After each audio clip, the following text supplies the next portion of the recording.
Welcome to the Not Old Better Show, the show covering all things health, wellness, culture, and more. The show for all of us who aren't old, we're better. Each week, we'll interview superstars, experts, and ordinary people doing extraordinary things, all related to this wonderful experience of getting better, not older. Now, here's your host, the award-winning Paul Vogelzang. Welcome back to the Not Old Better Show, the show dedicated to bringing you the best insights and advice for our audience of aging adults and their families. I'm Paul Vogelzang, and we're coming to you just outside of Washington, D.C. Whether you're a longtime listener or just joining us for the first time, we're glad you're here.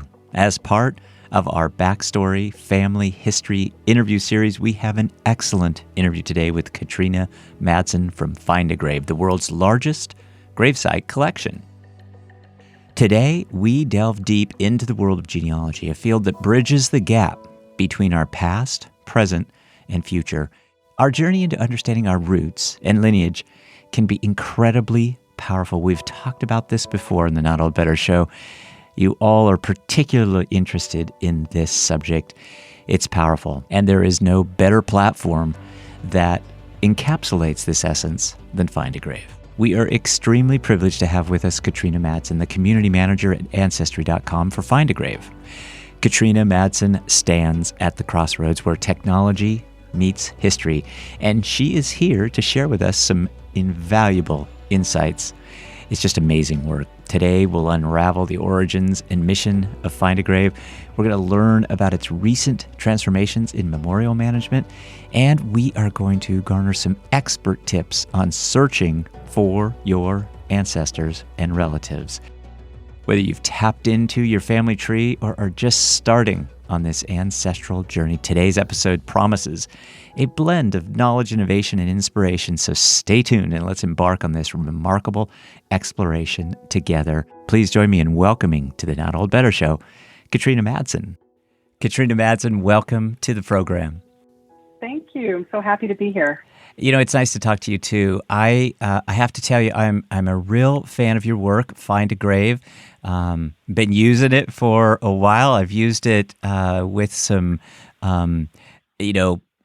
family friends. I've used it with in kind of my role with the Boy Scouts. We did a couple of really neat Find a Grave merit badges and Eagle Scout projects, and so I've had a fair bit of experience with this, and I think it's wonderful. So it's just a pleasure to talk to you, and I want to have a kind of a broad ranging conversation because I know our audience is going to certainly be, very familiar with the aspects of genealogy that we talk about.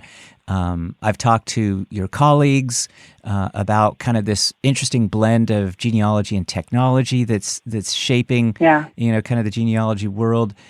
But Find a Grave might be new to some in our audience, although certainly it's been a part of our program for a while. But I want to get into some of the roots of Find a Grave, to coin a phrase there. And sure. Yeah, and talk a little bit about the origins, because I think that's a great story, the mission that is Find a Grave, how you started, what are the driving factors behind, some of this initial work that you've done, and maybe just give us a brief history of Find a Grave and kind of your role there. I think that'll be helpful. It's a big question, big ask, so just have at it. You bet. Yeah, well, Find a Grave was started in 1995 by a friend of mine. His name is Jim Tipton. He had a hobby of going around and finding famous graves and photographing them. And he didn't find a website that catered to that hobby, so he decided to create one of his own. And not only did it record these and document these headstones, but it also built memorials for those people. And so at the beginning, he would get photos through the mail and he would scan them and put them in and add a memorial to the site. But soon there was many people who were interested in the site as well, and they wanted to be able to join. So he opened up membership, and he also added a section for non-famous memorials. So now anyone could be added to Find a Grave. I mean, and this is nearly 30 years ago. So it's a very long time ago as far as the internet is concerned. His vision was for people to use the site as if they were walking through a cemetery virtually. So they would go from headstone to headstone, from memorial to memorial, find out more about people, maybe leave a virtual flower. And that was his vision, to find, document, and record these grave sites. And all of that still exists today. As far as its evolution, it's really been around, I think, updating and improving the site, the growth of the community, the wealth of the information and the rich content it provides. And as far as my role, I started answering email and doing some support for him in about, I think it was about 2005. Wow. And my role has evolved since.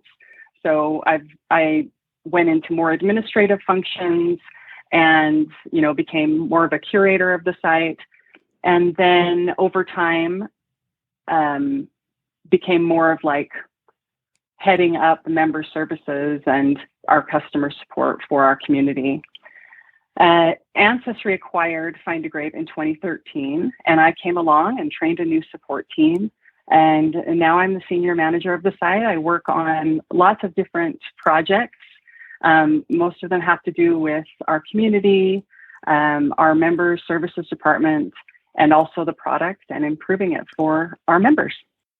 Katrina Madsen, I wonder if you tell us some of the interesting observations about Find a Grave in terms of grave sites and inscriptions, perhaps, even poetry or artwork that you've seen that might create a little bit of a buzz with our audience, because I think that's kind of a fun thing sometimes.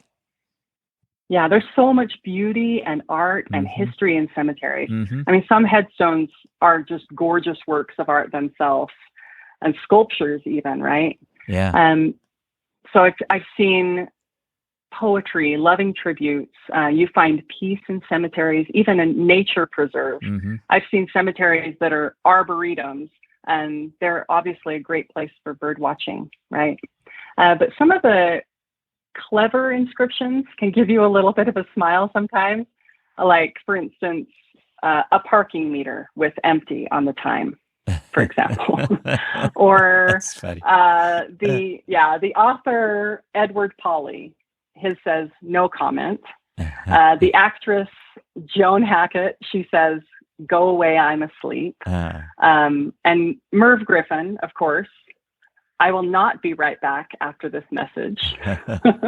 And then just a regular dentist, "I'm filling my last cavity." And I know, it's terrible. And then and then his wife adding "me too" to the stone when she passed.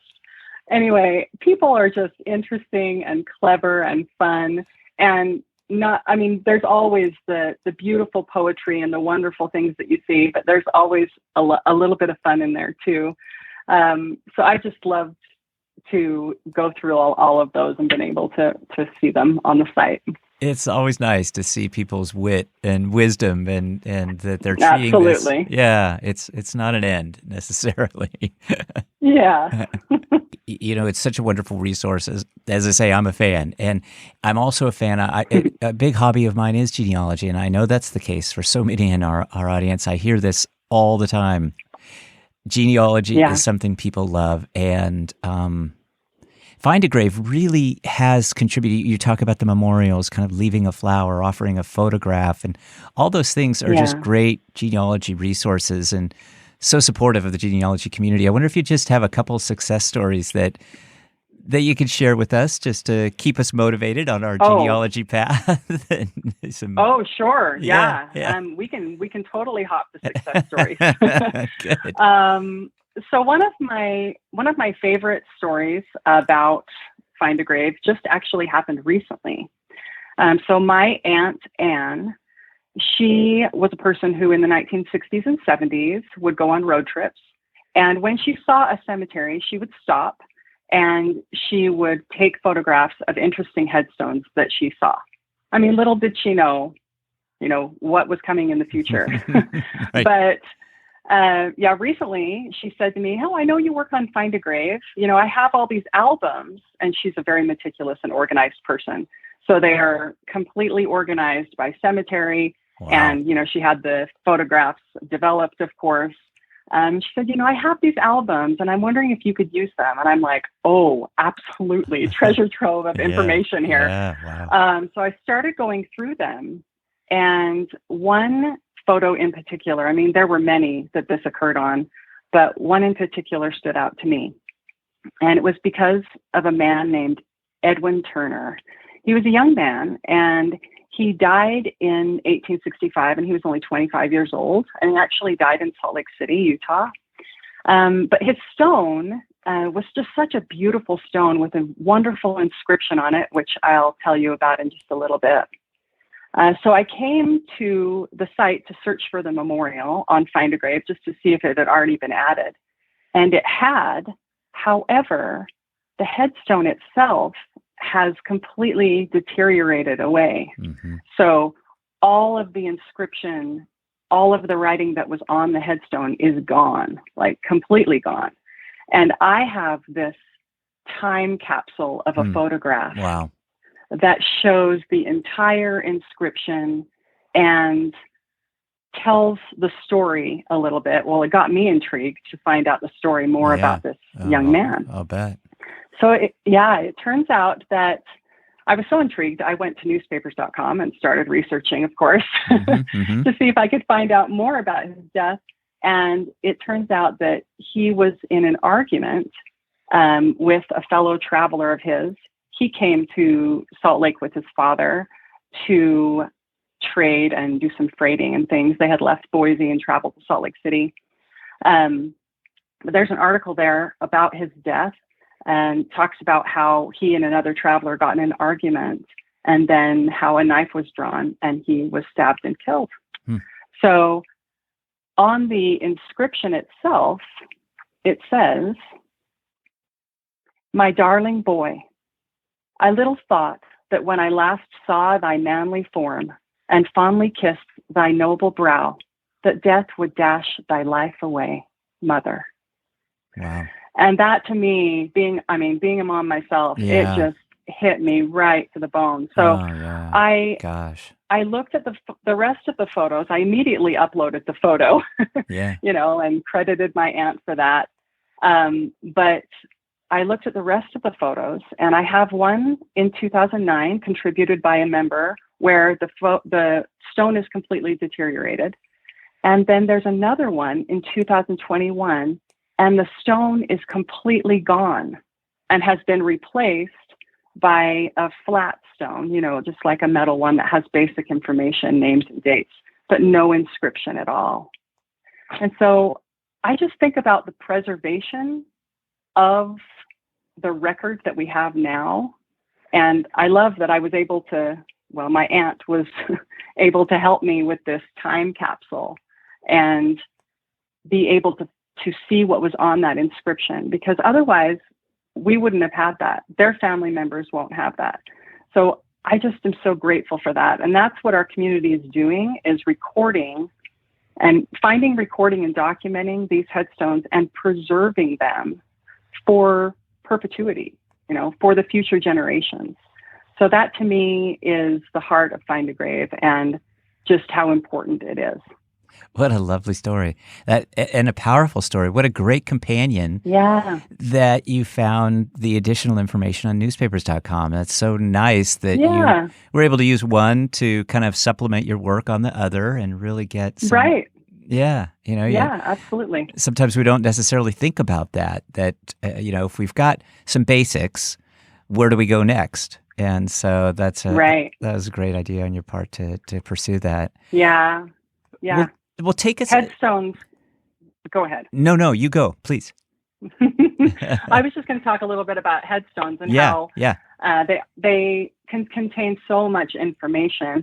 I mean, obviously the names, the dates, those are usually on the headstones, but they can also include birth and death locations, names of family members, symbols or icons that have to do with that person, like their beliefs or their hobbies, other clues to like religion or military service or fraternal organizations.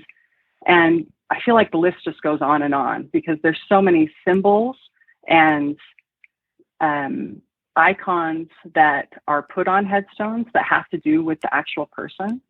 But one of my favorite things is that inscription part. So those are often that last tribute to the person, and it can even be a clue to their personal relationships, as those family members that were living often decide what to place on the stone. So I think it's so beautiful that you can see that, and it's almost like going back in time and being able to be at that headstone, imagine what it was like for the people living at that time who were there in the same place that you're standing, right, at the funeral. And you feel a real personal connection to your ancestors through that, I think. So, those are my thoughts on headstones a little bit. Yeah, I as you were talking, it prompted me to recall my father passed away about 4 years ago now. And as I was in the process of, kind of gathering material, and particularly the headstone, my father was in the Air Force, and I knew that the Department of Defense had a headstone and monument marker program. I reached out to them, and they sent me a form back. And on the form were several of these icons that you're referring to. And one was interesting for probably many in our audience. And one was an icon of the angel Moroni. And my father is a member of the Church of Jesus Christ of Latter-day Saints. I elected to have that little. It's small, but it's just this very tiny little icon that's commemorative, and that those passing by would know it immediately. It's so innocuous that if you didn't know it, you wouldn't know necessarily. Right. But it was a nice... But it represents, his belief. Yeah, that's great. Absolutely. And I just thought it was fascinating that the Department of Defense had that icon available for me to pick from, along with a lot of others, formal Christian crosses, Stars of David, all of it, many other things could be selected. But I thought that was really a nice thing. And as you were talking, I recall that, that icon was there for me, and it was a nice touch. I felt very connected, and I know my father would feel that connection too. I just think all of this memorial management that goes on within Find a Grave is fascinating. Maybe could you tell us a few of the recent updates that you've put in place that really have kind of driven some of this work, and what's motivated these updates? It's really fascinating. Yeah, you bet. You bet. So recently, over the past year, we extended our transfer guidelines. So basically, we have some mandatory transfer guidelines where if you're of a certain relationship and somebody else is managing the memorial, then you can request a transfer, and you'll receive management of the memorial. They'll transfer it to you. So we extended those transfer guidelines even further, just due to feedback. I think that the best place for these memorials to be is with family. I think everyone feels that way. So we wanted to make sure that was the case. We also updated a process on the site for people who recently pass away. So this was based on feedback and sensitivity to the living family members as well. And basically what happens is when a memorial is added for a person who has recently passed away, it shows with limited information for 3 months. And during that 3-month period, you'll only see name and dates and a burial location. And during that 3-month period, a family member can come and say, I'm related to this memorial. That's my family member. And then they can create a new memorial from that basic information. And then they can go on and add photos and do whatever they would like, as they're the manager of the memorial from that point forward. We also have an option for family members for up to a year after a recently deceased person dies. Up to a year, they can come and automatically have the memorial transferred to them if they're a family member. So there's just a button that says, are you related? And you choose your relationship, and then you're able to have that memorial transferred to you. Just that simple. It's a simple way. Yeah. Yeah, it's just simple way for a close relative to manage memorials for their family members. We we wanted to update this process due to the sensitivity the sensitive nature that it is when someone passes away, right? There's a grieving process, people are mourning, and we wanted to make sure to be respectful of that time frame, and make sure that family members had the opportunity to manage the memorials for their family members on the site. Amazing work. We are, of course, with Katrina Madsen. Katrina Madsen is the Senior Community Manager at Find a Grave, now part of Ancestry.com, very connected to newspapers.com. Lots of interesting work that you do, Katrina Madsen, and it is such an enjoyable conversation. Thank you. Tell us a little bit about some of the, I know you travel, I know you do a lot of professional travel, a lot of work on behalf of Find a Grave. What kind of collaboration goes on between Find a Grave and other institutions or other platforms that are enhancing this memorial management work, as well as I would imagine you're interested in even getting photos. You talked about your aunt's photographs. Do you get a kind of a supply of photos regularly that come into you? That's great. Yeah. Well, most of our photos are added by our members.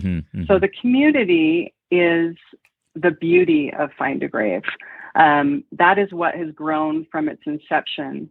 And members all over the world are going to cemeteries and photographing headstones and documenting and adding the GPS for that headstone. So it'll be there for the future generations. And these photos on Find a Grave are sent to an index that we have at Ancestry. And that's been one of the highest accepted hints for years. So people love to be able to connect that to their tree. And we also have a relationship with Family Search, and they send out memorial links to family members on their site, showing the headstone and showing where the burial is. And so that's pretty much what we have as far as collaboration right now. But yeah, we have a lot of ideas for the future. So good. We'll see what we end up doing. Yeah. Well, we'll have you back, and we'll talk about all those absolutely things as they come about. Absolutely, that'll be great. So let's talk about the community specifically. Then, maybe tell us some of the best practices for searching Find a Grave. How do we go about doing that, and maybe give us a few tips that our listeners, regardless of whether beginner to advanced, can kind of put in place. Yeah, you bet. So on Find a Grave, if you go to the homepage, there's a memorial search right there. So you'll be able to search all over 226 million memorials from that memorial search on the homepage. And there's so many options to search. But if you were, for instance, like a beginner who was coming to the site, you might want to kind of broaden your search a little bit. Maybe use a partial name or use our drop down for the birth and death years, where you can choose like before 1850 or after 1950 in that. So you can have a more broad search results that come back. So you can search through those. Another reason for that is there's cemeteries that have the same name that are in the same county. So using a broader location as far as like making sure you go to a county level or making sure that you even go to a state level to find all those cemeteries. So you'll make sure that you can look through them and see if you can find the person that you're looking for. In addition to searching with, I was just opening up our search here. We have this amazing option for searching not only for the person, but then you can also search for a person who has a spouse, a parent, or child with a certain name. So you can put the spouse's name in, and it'll bring up all those people that are with that have that specific spouse. Wow. So that's pretty amazing. Yeah, that's powerful. Yeah, it is. So it can really narrow a search down as well, especially if you have a common name. We also have if you open up more search options on the homepage, you'll see you can search by memorial type. You can include certain things in the search, for instance, maiden names or nicknames. You can check a box for similar name spellings or even check a box for exact name spellings. You can also search for memorials with a grave photo, or maybe you're a person who is going to a cemetery and you want to find all the memorials without a grave photo. You can also check that to find that in the search. Wow. We recently added plot information to our search, and that's super helpful because you can find people in the same family that have the same plot. So you can organize and sort and filter by plot, which is really interesting because you can find people who are buried around each other and they often have relationships with each other. Yeah. So if you're looking for someone, you often can find them in that manner. I mean, there's so many options. There's about 18 different checkboxes here that you can choose from. Wow. Yeah, it's a pretty powerful search. Yeah, the just the plot feature. I would think that that's somewhat common. That's common in my family, for example, to have a kind of a burial site almost for our family members, and all of us at some point will be kind of aggregated there together. So that's a great intuitive feature. I have to admit to you, I can be a little nerdy about my genealogy work, and I've been to a few events. I've been to Roots Tech and some other genealogy events, and the community is always wonderful. But for our audience that might not be so familiar with the kind of the Find a Grave community or even the broader genealogy community, you get some great assistance, some wonderful collaboration. I wonder if you can tip us off to a few of the forums or other community sources that you found helpful, that you think are worthy of some attention with our audience. Yeah, we have a Find a Grave forums. So it's just www.findagraveforums.com. And that's actually a separate registration from the main site. But members there help each other by location, or they ask questions about specific topics.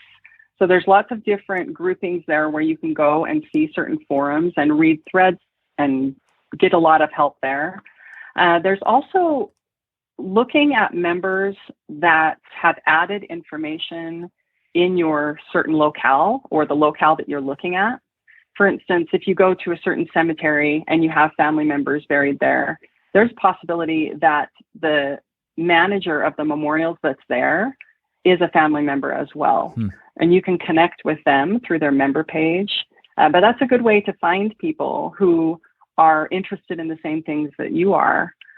So you can just go to the memorials, and at the very bottom, you can see their member profile. There's a link there. You can click on it, and then you can contact them from their member profile.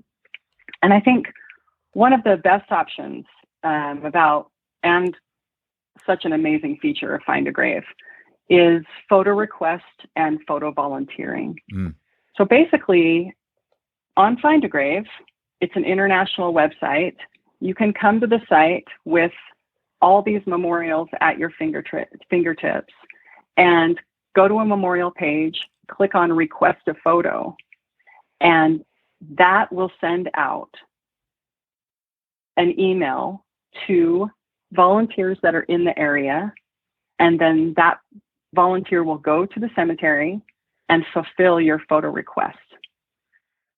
So looking at now versus before the internet, it's such an amazing difference, right? Yes. I mean, you're writing your third cousin, in England saying, can you go to this cemetery? Maybe, possibly, hopefully the letter gets there. You know, I mean, you just never know. I mean, communication is so different now because of technology and because of the internet. And it's just amazing the connection that we have now as a community. The largest graving community in the world exists here at Find a Grave, with the largest world gravesite collection all in one place. And now it's so easy to just connect with them. So if you're looking for someone on another continent, no big deal. So it's pretty amazing to me. It is. It's amazing to me too. I think that's wonderful. I know the communities are all very helpful, very willing to do just about anything, and the web and Find a Grave just makes it all the easier. Yeah, absolutely. Well, do you have anything else to add about the community around Find a Grave and how the forums and some of the community spaces are really taking shape and adding to this wonderful world that, we get to know and get familiar with in terms of the genealogy areas. Yeah. I think that one thing about the community that's pretty incredible is that they don't know what impact that they're having for future generations, and they don't expect anything in return.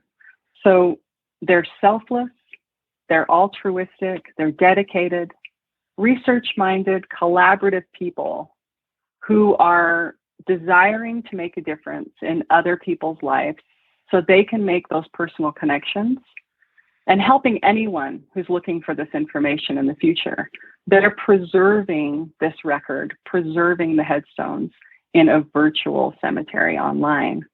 And in my opinion, some of those attributes that I mentioned are the best attributes of humanity.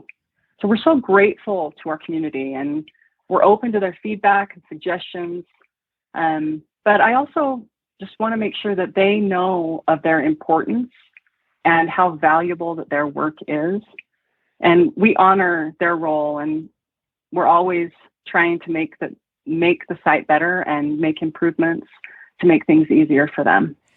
What are some of the key milestones with Find a Grave, and kind of what's maybe tell us a little bit about what you see as being so important over the years?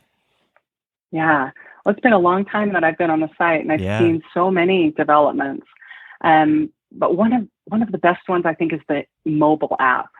So basically, you can have Find a Grave in your pocket, right? You can go to the cemetery, you can open it up, and you can walk to the grave with that GPS location. And you can also help others by pinning the GPS location if it didn't happen to have one when the photo was added. So it's pretty amazing that you can just have that in your pocket anytime, be able to go and see where the person is buried, be able to view the memorial and the headstone. Another milestone is rebuilding the entire site in 2018. The site definitely needed a big update, and our development team worked hard to bring it up and updated and into new code, basically, so we could make improvements and updates more easily. So that definitely was a huge improvement on the site. I've already mentioned the redesigning of our suggest edit system, and then also the ability to report a duplicate on the site. So sometimes a duplicate memorial is made, and now you can report it to us, and we will merge those memorials together. That's wonderful. Yeah, good to remind, because I know our audience makes the assumption that this is mobile, but there is, in fact, a website, and there's a mobile app. So wherever you find your mobile apps, Google, Apple, you can find a grave. Yeah, good, helpful. Well, you touched on this, Katrina Madsen. You had a reference to some of the ethical considerations and the transitions and memorial management. And let's dive into that a little bit further. What should we be aware of? Because we want to respect the deceased and their families. So in terms of ethical considerations or guidelines, what do you have to say about that Find a Grave is really, kind of pushing forward with? Right. Yeah. Well, we should always be respectful and mindful of those who have passed on and the living family members as well. And when our members are in cemeteries, we, of course, they should always be keeping any rules or laws in any given space that they're in. We ask members to look at the dates on the headstones when they're photographing. And if that person could reasonably be alive, we ask that memorial not be created. Just because there's a possibility that person could be alive, and we want to respect people's privacy. People should always be able to have their privacy. And if perchance a memorial is added for someone who is living because someone's documenting a cemetery and their headstone happens to be there because their spouse had passed away and they added their name to the stone, when immediate family members contact us and ask for a memorial to be removed, we'll remove it as a courtesy and just ask that our members do the same. So, documenting the headstones and these grave sites and burial types and their locations is so important, but so is the privacy of living people. Mm-hmm. Yeah, so we always want to ensure the respect for those living family members as well.